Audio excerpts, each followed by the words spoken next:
एक बार की बात है। एक युवा राजकुमार महात्मा बुद्ध के पास उनसे शिक्षा लेकर उनका शिष्य बनने आया। दूसरे ही दिन महात्मा बुद्ध ने उस राजकुमार को एक श्रविका यानी कि एक फीमेल मॉन्क के घर भिक्षा लेने भेज दिया। जब वह रास्ते में जा रहा था तो उसके मन में ख्याल आया कि जो भोजन मुझे बहुत पसंद थे अब तो वो मुझे खाने को नहीं मिलेंगे। रूखा सूखा जो भी मिलेगा अब से तो उसी में ही गुजारा करना पड़ेगा।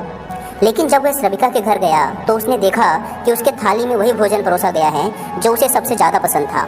वह बहुत हैरान हुआ, लेकिन फिर उसने सोचा संयोग होगा, जो मुझे पसंद है वही आज घर में बना होगा। वह भोजन करता है, तभी उसे याद आया कि रोज तो भोजन के बाद वह राजमहल में 2 घड़ी विश्राम करता था, लेकिन आज तो धूप में ही वापस लौटना पड़ेगा। लेकिन तभी उस श्रविका ने कहा, भिक्षु बड़ी कृपा होगी अगर आप भोजन के बाद 2 घड़ी विश्राम कर लें। राजकुमार बहुत हैरान हुआ कि जब वह विश्राम के बारे में सोच ही रहा था तभी श्रविका ने भी उसे विश्राम के लिए कैसे कह दिया। फिर उसने इस बात को यह सोचते हुए टाल दिया कि संयोग ही होगा। जिस समय मेरे दिमाग में विश्राम की बात आई उसी समय उसके दिमाग में भी सहज ही यह बात आ गई होगी कि भिक्षुक है, बहुत दूर से धूप में चलकर आया है, भोजन के बाद थोड़ा विश्राम कर लेगा तो अच्छा होगा। उस भिक्षुणी ने चटाई बिछाई और वह उसमें लेट गया। लेटते ही उसे ख्याल आया कि राजमहल छोड़ने के बाद अब ना तो अपने सर पे किसी का हाथ है, ना ही अपनी छत और ना ही अपना कोई बिछौना। अब तो आसमान ही छत है और जमीन ही बिछौना। राजकुमार यह सोच ही रहा था कि वो श्रविका जो कि चटाई बिछाकर वापस जा रही थी रुककर बोली, भंते ऐसा क्यों सोचते हैं आप? महात्मा बुद्ध से बड़ा कोई साया नहीं, जमीन से बड़ा कोई बिस्तर व आकाश से बड़ा कोई छत नहीं। कृपया आप ऐसी बात ना सोचें। यह सुनते ही राजकुमार एकदम से उठकर बैठ गया। अब उसके लिए ये बात एक संयोग मात्र मानना असंभव था। उसने उस बौद्ध भिक्षुणी से कहा, मैं बड़ा हैरान हूँ, क्या मेरे विचार तुम तक पहुँच जाते हैं? क्या मेरा अंतःकरण तुम पढ़ लेती हो? उस श्रविका ने कहा, जी हाँ। राजकुमार ने बड़े आश्चर्य से पूछा, लेकिन कैसे? तब श्रविका ने कहा, पहले तो मैंने स्वयं के विचारों का निरीक्षण शुरू किया था, खुद के दिमाग में आने वाले विचारों पर ध्यान देना शुरू किया था। अब तो हालात उल्टे हो चुके हैं। स्वयं के विचार तो निरीक्षण करते करते क्षीण हो गए हैं, गायब हो गए हैं, विलीन हो चुके हैं। पूरा मन निर्विचार हो गया है।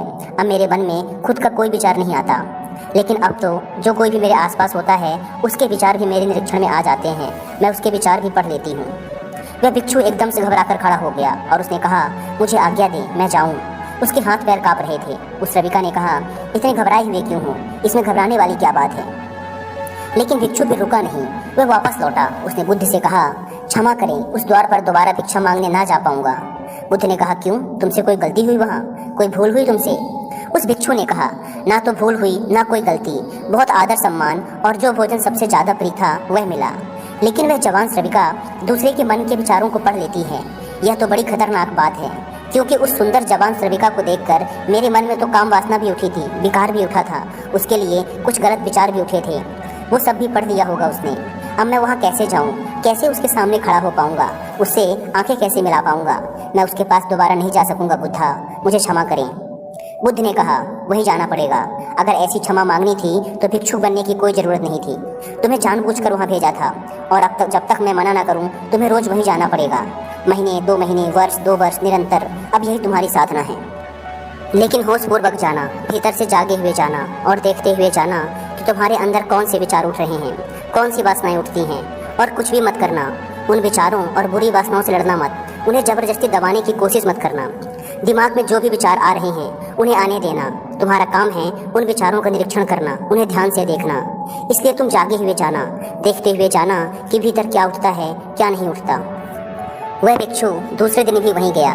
एक बार के लिए सोच लें कि उसकी जगह आप ही जा रहे हैं और वह श्रविका आपका मन पढ़ लेती है। वह बहुत सुंदर है, बहुत आकर्षक है, बहुत सम्मोहक है, पर वो मन पढ़ लेती है। हाँ, अगर वह मन ना पढ़ पाती या आपको ना पता होता कि वह मन के विचारों को पढ़ लेती है तब आप अपने मन में कुछ भी सोच सकते हैं। लेकिन आप आज क्या करेंगे यदि आप आज ही जा रहे हैं उस भिक्षुक की जगह भिक्षा लेने? वह भिक्षुक रास्ते पे चल रहा है, बहुत खतरे में है, अपने मन को देख रहा है, जागा हुआ है। आज पहली बार जिंदगी में वह जागा हुआ चल रहा है। जैसे जैसे उस श्रविका का घर करीब आने लगा उसका होश बढ़ने लगा। भीतर जैसे एक दिया जलने लगा हो और चीज़ें साफ दिखाई पड़ने लगी और विचार घूमते हुए मालूम होने लगे। जैसे ही उसने घर की सीढ़ियों पर कदम रखा एक सन्नाटा सा छा गया उसके अंदर। होश परिपूर्ण जम गया। अपना पैर भी उठाता है तो उसे मालूम पड़ रहा है, एक सांस भी आती जाती है तो वो भी उसे मालूम पड़ रही है। मन के अंदर जरा सा भी विचार का कोई कंपन आता या वासना की लहर उठती तो वो भी उसे दिखाई पड़ रही है।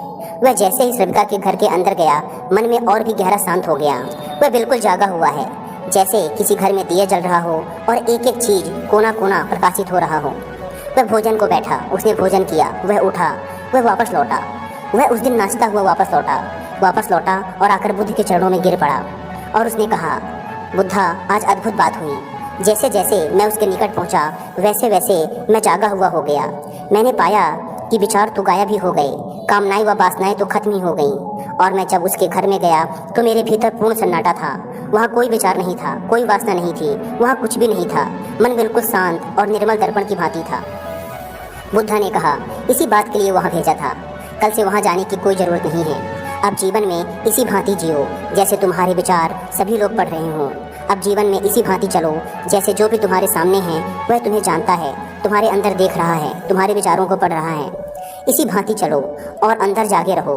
जैसे जैसे जागरण बढ़ेगा वैसे वैसे विचार वासनाएं खत्म होती चली जाएंगी। जिस दिन जागरण पूर्ण होगा उस दिन तुम्हें जीवन में कोई कालिका, कोई विचार शेष नहीं रह जाएगा। उस दिन एक आत्मक्रांति हो जाती है। इस स्थिति के जागने को, इस चैतन्य के जागने को मैं कहता हूँ विवेक का जागरण। दोस्तों, इस कहानी से हमने सीखा कि यदि हम अपने दिमाग में एक बात को बैठा लें कि सामने वाले के बारे में हम जो भी सोचते हैं वो उसे पढ़ रहा है, उसे भी पता चल रहा है, तो हमारा दिमाग अपने आप किसी के भी बारे में बुरा सोचना कम कर देगा या बंद कर देगा।